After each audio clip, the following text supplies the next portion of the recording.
We're very excited to be here, and I'm going to bring up our County Executive, Adam Bello, who needs no introduction, to kick us off. Thank you.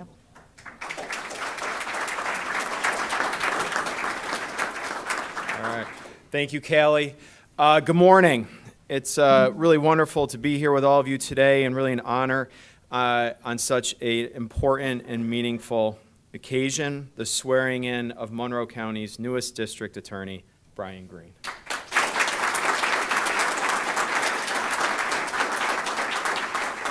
So this is not only a proud moment for Brian, but also his family, his friends, his colleagues, and it's a real proud moment for the people of Monroe County. So before we get started, I'd like everyone to please stand and join me in the Pledge of Allegiance. I pledge allegiance to the flag of the United States of America and to the republic for which it stands, one nation, under God, indivisible, with liberty and justice for all.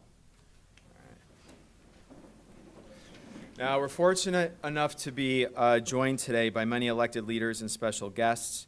There are a number of people that I'd like to recognize, so I'd ask you to hold your applause till the end, and my apologies if somebody snuck in and I missed them. But we are joined today by Sheriff Todd Baxter, Under Sheriff Corey Brown, the Honorable Bill Taylor, the Administrative Judge for the 7th Judicial District. I believe New York State Senator Jeremy Cooney is here, Monroe County Court Judge Michael Dollinger, Monroe County Clerk Jamie Romeo, the President of the Monroe County Legislature, Eversha Roman, Irondequoit Town Justices Jennifer Whitman DeVoe and Joseph Valentino. On behalf of New York State Governor Kathy Hochul, we're joined by Vinny Esposito. Stephen DeVay, the chairman of the Monroe County Democratic Committee, is here. Hello, Stephen. My deputy county executive, Jeff McCann. Rochester Police Chief David Smith. Irondequoit Police Chief Scott Peters. We also are joined today by the first assistant district attorney, Perry Duckles, the second assistant district attorney, Michelle Crowley, and all of the bureau chiefs and deputy chiefs from the district attorney's office. Thank you for your service and for being here today. We're also joined by some very special guests who I'll speak about in just a few moments, but special guests Alvin Sr., Dawn, and Valencia Metcalf. Thank you for joining us today. And finally, and most importantly, I'd like to acknowledge Brian's family, his wife Julie, his children Evan and Emily, and his parents Ann and Dale, and many other members of his family and loved ones who are here today. Please join me in giving them all a round of applause.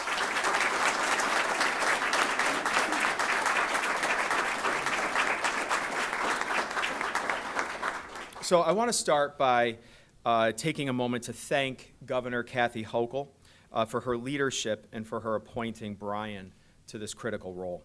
The governor's confidence in Brian reflects the trust that she has in his judgment, his integrity, and his ability to lead the district attorney's office at this critical time. We are grateful for her commitment to ensuring that Monroe County has a district attorney who will serve with fairness, accountability, and a steadfast dedication to justice. If you know Brian, or if you worked with Brian, you know that he possesses the qualities you want in a district attorney. He's hardworking, honest, smart, driven, compassionate, and has a deep-seated commitment to justice. But aside from all of that, one of Brian's best qualities is his commitment to his family and to our community. When he's not working, oftentimes you can see Brian volunteering as a youth soccer coach or cheering Evan and Emily on from the sideline. In fact, last Thursday, just a few days ago, I left the office. I kicked off a few minutes early so that I could get to my daughter's soccer game. And just in a few hours before that is when Brian had learned of his appointment as district attorney. So after just a couple minutes into the game, I sat down. Actually, I sat right by Julie, right in front of you and your parents. And the last person I expected to see walk in next to me was Brian Green. On what was probably the most consequential day of his professional career, Brian made the time to be with his family. Now, that moment speaks volumes. It reminded me that while public service is a calling, it also does ask for sacrifice. It's late nights, it's long hours, and at times it's missed family moments. Brian will face plenty of those in the years ahead.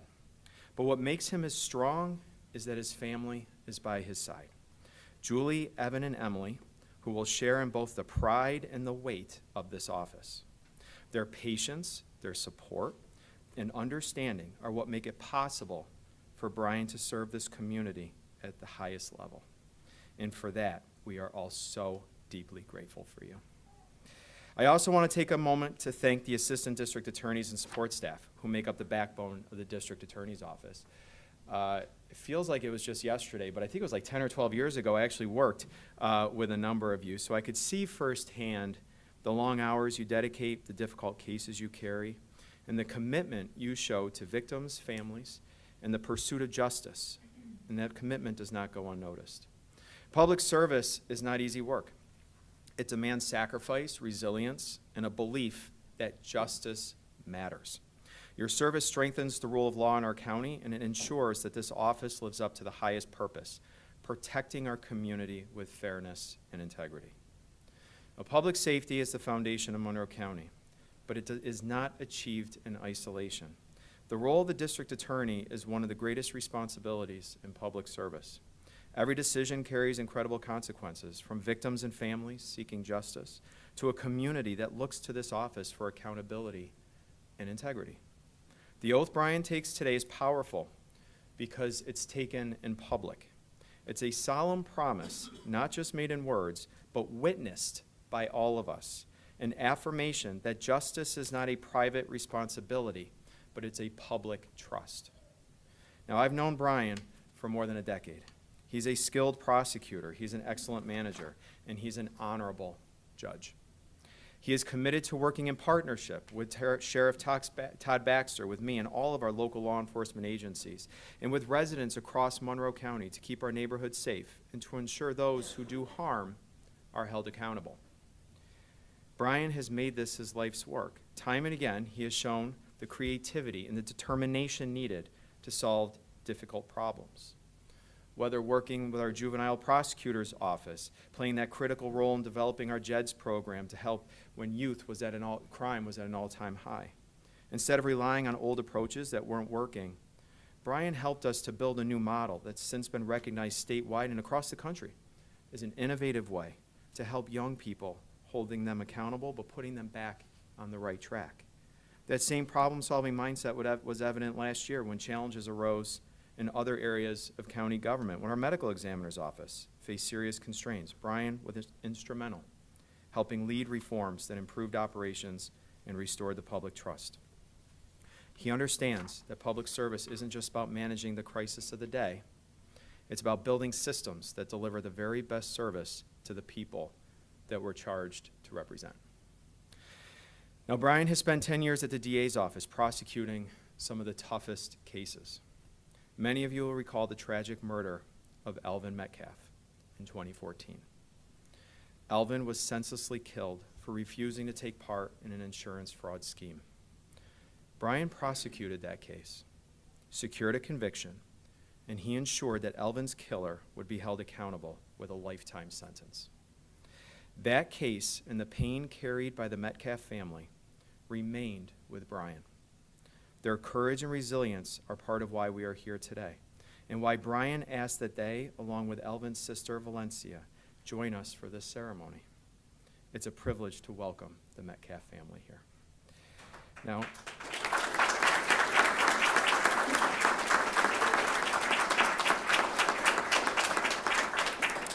in just a moment, Valencia Metcalf will administer the oath of office to Brian in memory of her brother, Elvin Jr. That connection reminds us that the pursuit of justice is not abstract. It's about real people, it's real families, and real communities who rely on this critical office every single day. Now, I know Brian has the skill and judgment and commitment to fill this role with honor. More importantly, I know he has the dedication to protecting the lives of the people that we serve.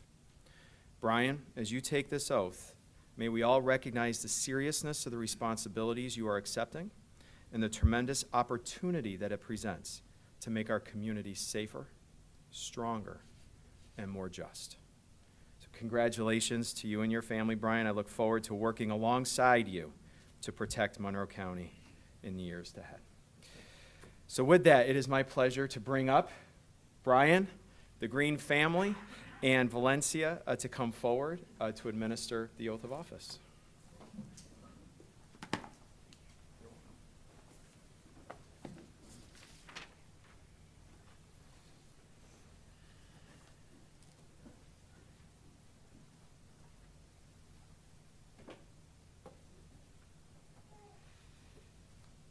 Repeat after me, please. I do, Brian Green, solemnly swear I, Brian Green, do solemnly swear that I will support the Constitution of the United States that I will support the Constitution of the United States and the Constitution of the State of New York, and the Constitution of the State of New York, and that I will faithfully discharge the duties and that I will faithfully discharge the duties of the office of the Monroe County District Attorney of the Office of the Monroe County District Attorney according to the best of my abilities. according to the best of my abilities. Congratulations. Thank you.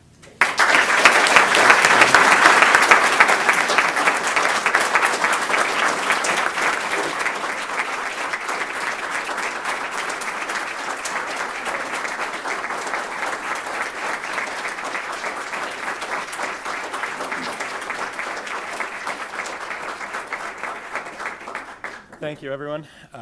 And before I give my remarks, I'd like to just throw a quick little curveball in. If Jamie and Jackie could bring the book. Thank you. Yep.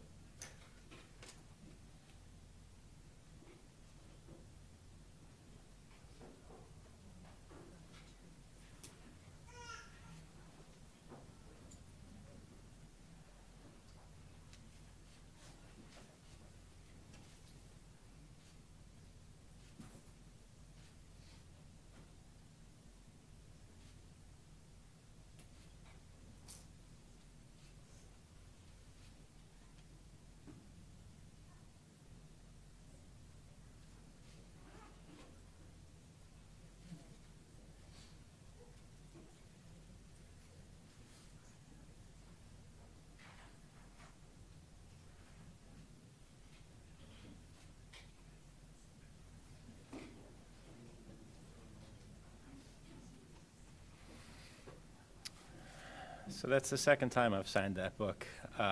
When I first started as an ADA back in 2008, when my wife and I moved home from, I know Evan too, moved home from Ohio. This feels a little different.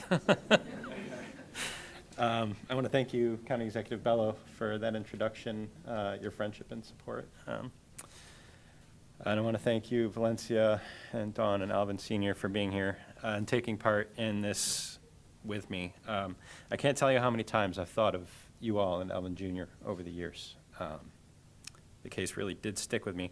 And I know that me prosecuting Alvin Jr.'s murderer can't bring Alvin back, and it can't repair the devastation your family suffered. But I do hope that what little justice I and the staff here were able to provide you has comforted you to some extent. And I hope that we can continue that mission here in the office. Thank you all for being here today. The experience of taking on this immense role has been humbling, to say the least. And having this group here today to formally see me into that role is not lessening that feeling at all. I have to admit, though, that coming back to this office has felt like something of a homecoming for me, which is really nice. Everybody's been providing a very warm welcome back, and I'm happy to be here. I want to extend a special thank you to Governor Hochul for having faith enough in me to appoint me to this role, and to Vinny Esposito from Governor Hochul's office for his assistance and for being here today on behalf of Governor Hochul. I also owe a huge thank you to Congressman Joe Morelli and County Executive Adam Bello for their leadership, trust, guidance, and frankly for making this possible. So thank you. And Chairman DeVay for your friendship and assistance and guidance over the years. I need to extend a huge thank you to all of the ADAs and staff who work in this office for continuing on despite the adversity constantly thrown at you from every angle every day. And to Perry, Michelle, Katie, Nancy, Callie, and the rest of the management staff who are almost all here with us today and who relentlessly pursue justice in their own cases while guiding the rest of the ADAs and support staff in the office to do the same. Can we give everybody a round of applause, please?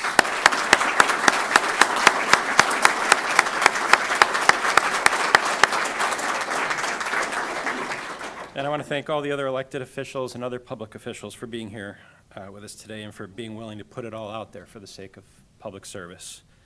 County Executive Bello is right that it's not an easy task. It's often thankless, and I appreciate you doing it, and I appreciate you taking the time out of your schedules to be here today.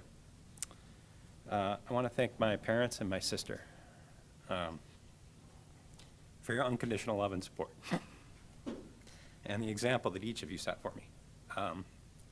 I probably wouldn't have gone back to school 25 years ago if it wasn't for that. And I might not have known to thank you then, but 25 years on, now I do. And I hope that I'm providing the same kind of love and support to my own children that you all provided to me. Evan and Emily, I don't expect you to follow in my footsteps professionally. But I hope that what you've learned from me and your mother is that there are countless ways to have successful careers, and that you can have careers that fill you with satisfaction, even if it requires really difficult work or forging your own path. So find your own way, and we'll be here to help you. And Julie, I can't thank you enough for your love and support.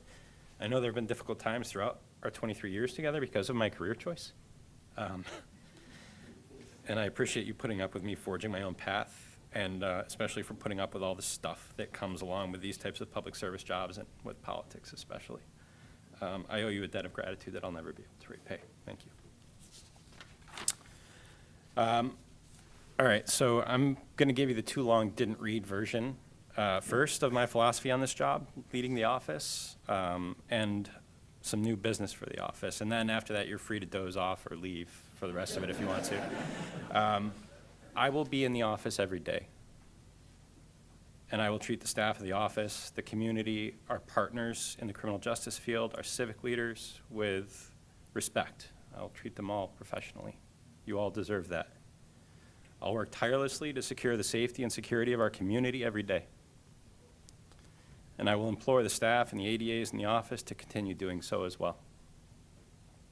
I will not sacrifice the safety of the community for ideology, and I will not allow favor or bias to play a role in seeking justice.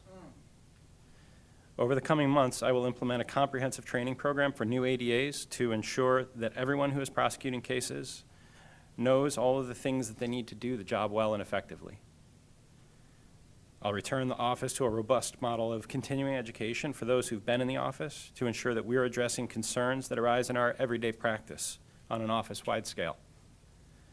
And I will also develop policies and procedures for the office to ensure consistency and fairness and thorough and successful prosecutions. All right, that's the nutshell version, but I hope some of you will indulge me for just a few minutes more. Reinhold Niebuhr was an American theologian, ethicist, professor, and commentator on politics and public affairs in the 19th century. And he once said that man's capacity for justice makes democracy possible, but that man's inclination to injustice makes democracy necessary. And I think that can fairly be adapted to the concept that it is man's inclination to injustice that also makes prosecution necessary. And that's a huge part of a prosecutor's job. As I said, I'll seek to ensure the safety in the community, safety of the community every day, but I also see the bigger responsibility of the office, because it's about holding everyone accountable, even ourselves. Former District Attorney Mike Green used to call the brand new ADAs up to his office when they started, which is a practice that didn't really continue beyond his years in office. Of course, being called to the 8th floor on my first day was terrifying. But the main takeaway from Mike, when he set his expectations for me in that meeting, was to seek justice, to wear the proverbial white hat, which after the fact was always kind of a joke in the office, but he was serious, and to always do the right thing, and I took that to heart. When I was an EDA, I made some of the most difficult decisions I've ever had to make other than when I was on the bench, to be sure that I was doing the right thing. And I hope that I helped other ADAs to do that as well when I was a deputy bureau chief here in the office. And now, over the past 5 or 6 years, I've been teaching in legal studies and criminal justice at both MCC and St. John Fisher. And of all my public service jobs, my students are always most interested in the 14 years or so that I spent as a prosecutor in one capacity or another. So I always ask them what they think the job of a prosecutor is, and inevitably I hear to get a conviction or to send people to prison, although occasionally someone surprises me with a more thoughtful answer.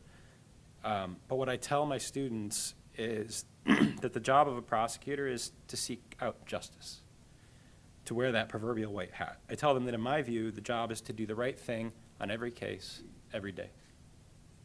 Whatever that may be and however that might be viewed by people on the outside.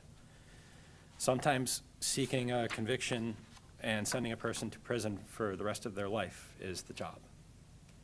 But sometimes it's dismissing a case. And sometimes it's owning a mistake. Sometimes it's doing something that is right, but which is incredibly difficult to do.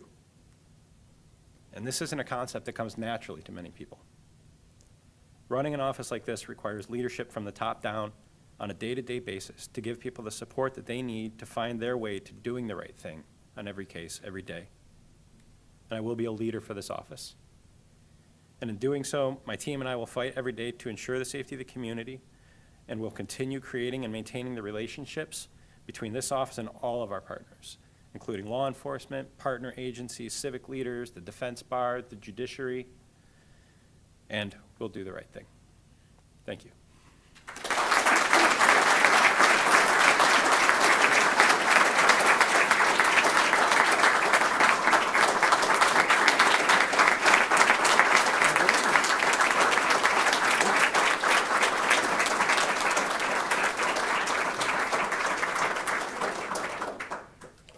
All right, I promised that this would be a somewhat small and less formal gathering this year, so that actually concludes.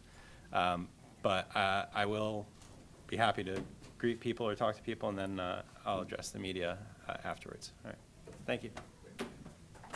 We're good.